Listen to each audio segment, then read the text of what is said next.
Bienvenidos al programa Contra el Declive. Mi nombre es Guillermo de Lama, soy el pastor de la Iglesia Bautista Reformada de Lima y en esta oportunidad yo quiero compartir con ustedes el episodio número 19 y que tiene que ver con la oración al Señor y cómo es que todo este marxismo cultural también se ha introducido dentro de la Iglesia del Señor, que influye mucho, por ejemplo, en la oración, como vamos a ver. Y el título de este programa va a ser precisamente ese, orando en el nombre de quién.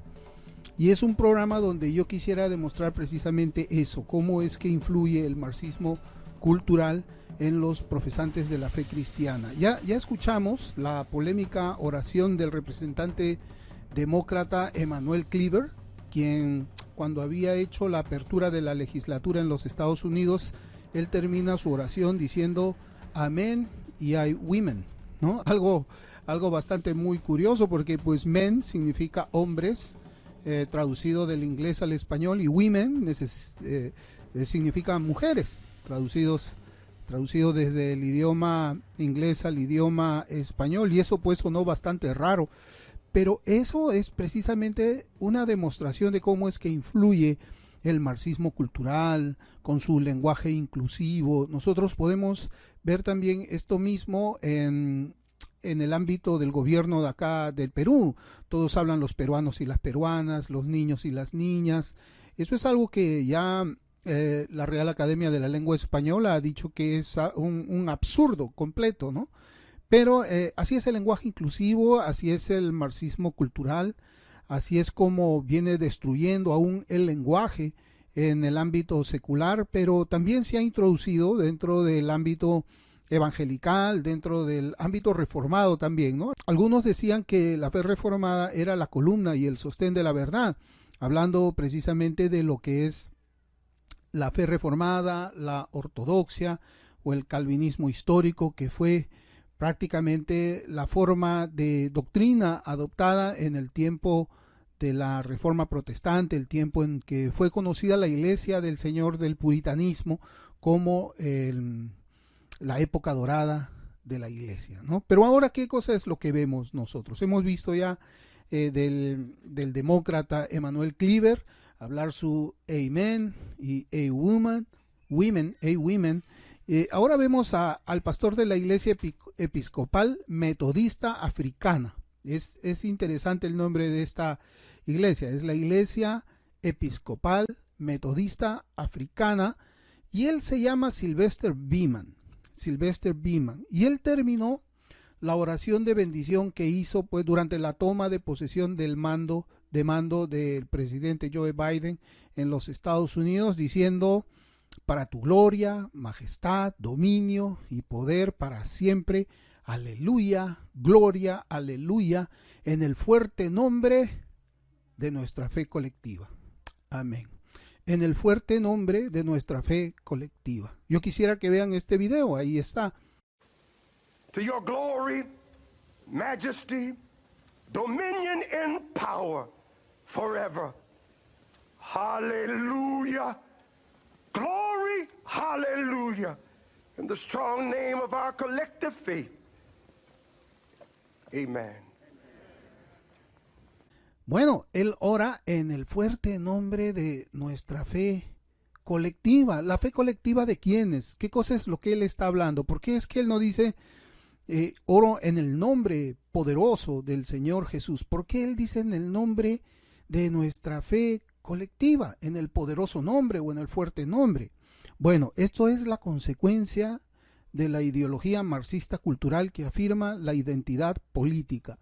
Yo no voy a explicar a grandes rasgos qué cosa es la identidad política, pero yo estoy seguro que cuando usted haga una investigación consciente de qué cosa significa esto, va a terminar concluyendo que también eso mismo, esa ideología marxista está introducida dentro de la Iglesia del Señor. Quizás en pocas palabras, la identidad política es opuesta a una verdadera unidad, porque en este discurso, yo le llamo discurso, no es una bendición, es un discurso, el reverendo Beeman, él estaba hablando acerca de una unidad, de hacer a los enemigos amigos y todo esto, ¿verdad? Pero la identidad política es opuesta a la unidad, es opuesta a la unidad verdadera porque promueve una división basada en tribus, una división en la sociedad basada en orientación sexual, una división en la sociedad basada en el color de la piel. Entonces, la identidad política significa eso. Por eso es que él dice en el fuerte nombre de nuestra fe colectiva. Nuestra fe colectiva. ¿Pero fe en quién? Pues no lo sé. En algunas partes del discurso yo quisiera, si es que usted lo va a ver y puede también entender inglés, va a ver que él dice lo siguiente en una parte de su discurso. Yo le llamo discurso, eso no es una bendición cristiana ni nada en absoluto. Él dice: esta es nuestra bendición desde estos terrenos sagrados, donde los esclavos trabajaron para construir este santuario y ciudadela hacia la libertad y la democracia. Es interesante que él mencione la palabra esclavitud. Es interesante porque precisamente en los Estados Unidos nosotros vemos pues esos movimientos como Black Lives Matter. Estamos viendo otros movimientos que impulsan o promueven este asunto, esta ideología, este humo del racismo sistémico, no solamente en ese país, sino puedo ver de que ya ha traspasado muchas fronteras el racismo sistémico. Y él menciona la palabra esclavos, porque yo estoy seguro de que él, como pertenece pues a esa iglesia metodista africana, siendo él norteamericano, él quiere identificar a un grupo determinado de personas, ¿no? Por eso es que él ora de esa manera. Esclavos. El problema de la esclavitud en los Estados Unidos es un problema bastante fuerte. Es fuerte porque si usted ha seguido las noticias, yo no sé si es que en canales distintos a CNN uno puede ver de que toda la historia de los Estados Unidos está siendo destruida. Los monumentos de aquellos pensadores, presidentes, sabios de esa nación de los años 1700, en los años de la esclavitud, todos esos monumentos han sido echados abajo en el nombre de la esclavitud.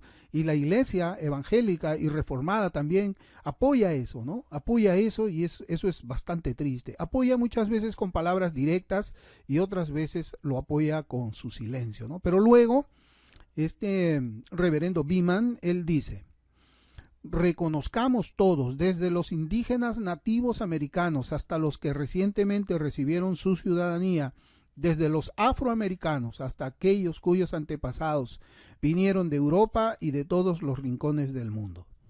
Bueno, esto desde los afroamericanos, los indígenas nativos de los Estados Unidos, ellos tienen un odio hacia el europeo, ¿no?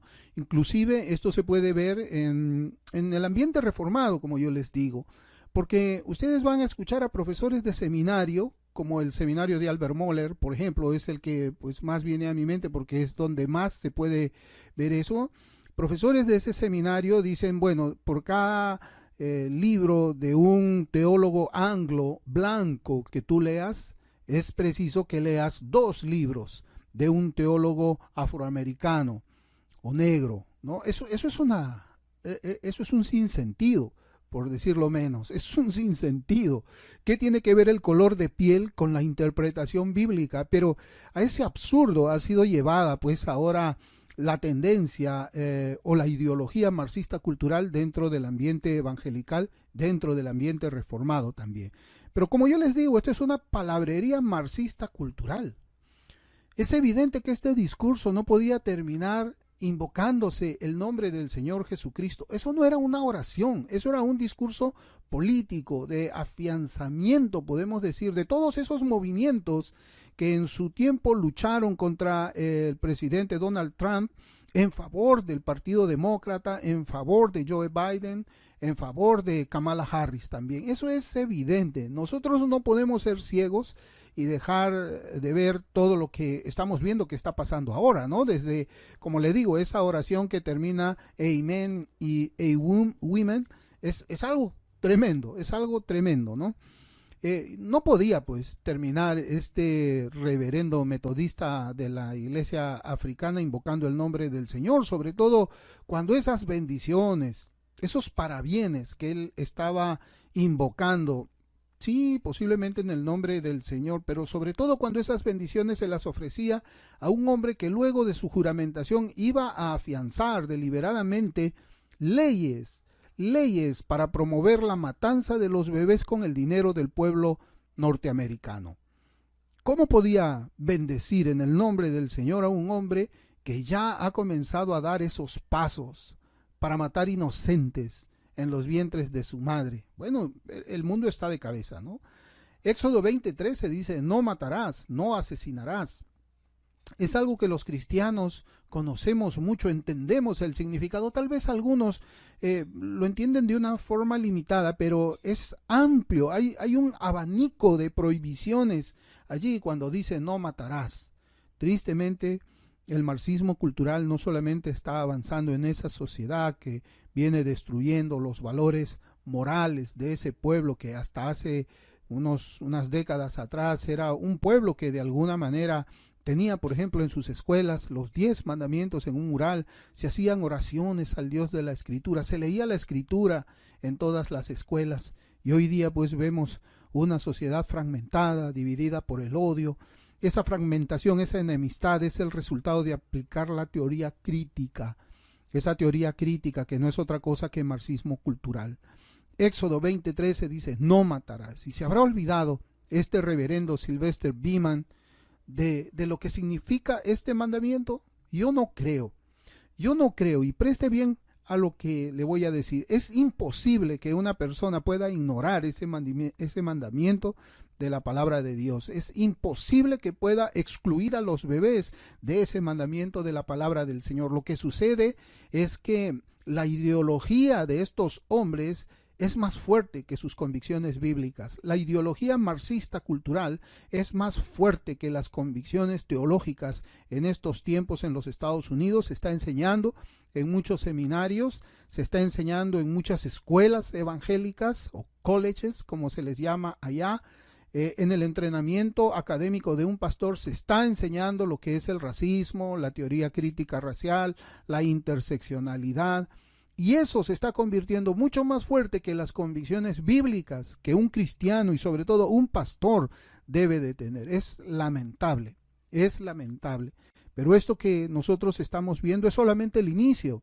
Es el inicio de cosas peores que van a venir allá en los Estados Unidos y que seguramente va a ser copiado también acá. No solamente en el plano evangélico, sino también, sobre todo, en el plano de la cultura, en el plano moral de la sociedad, ¿no? La oración de un creyente, según lo que nosotros aprendemos de las Escrituras, deben contener 2 ingredientes. Yo sé que son un poco más, pero yo quiero hablar solamente de 2 ingredientes. Primero, el Señor nos ha enseñado que todo lo que debemos de pedir, debemos pedirlo en su nombre, en su nombre. En Juan 16:24, la palabra del Señor dice de esta forma: hasta ahora nada habéis pedido en mi nombre. Pedid y recibiréis, para que vuestro gozo sea cumplido. Toda oración se hace en el nombre de Jesús y se sella con un amén, que así sea, no un amen, como ahora se está tratando de hacer. Ese es el primer ingrediente. El segundo ingrediente es el rol que juega el Espíritu Santo en nuestras oraciones. Gálatas. La epístola de Pablo a los Gálatas, capítulo 4, versículo 6, dice de esta manera: y por cuanto sois hijos, Dios envió a vuestros corazones el Espíritu de su Hijo, el cual clama Abba, Padre. Es imposible que el Espíritu Santo guíe a un hijo de Dios a darle una bendición, a un hombre que va a destruir la moralidad, esa moralidad que se enseña en las Escrituras, que ha emanado de las Escrituras. Es imposible que el Espíritu Santo guíe a cualquier cristiano a poner la mano sobre ese hombre que va a matar a bebés, ese hombre que va a ser un genocida, un homicida, un hombre malvado. Es imposible que un creyente genuino se acerque a Joe Biden para darle una bendición, y menos en el nombre del Señor Jesucristo. Bien, este ha sido un programa corto que yo quería compartirles a ustedes, para que podamos ver cómo es que es el deterioro de lo que es el evangelicalismo, yo le llamo así, evangelicalismo en los Estados Unidos, y que seguramente va a llegar pronto para su país. Conmigo va a ser hasta una nueva oportunidad. Espero que sea de ayuda y de bendición este corto programa, y me despido de ustedes deseándoles muchas bendiciones.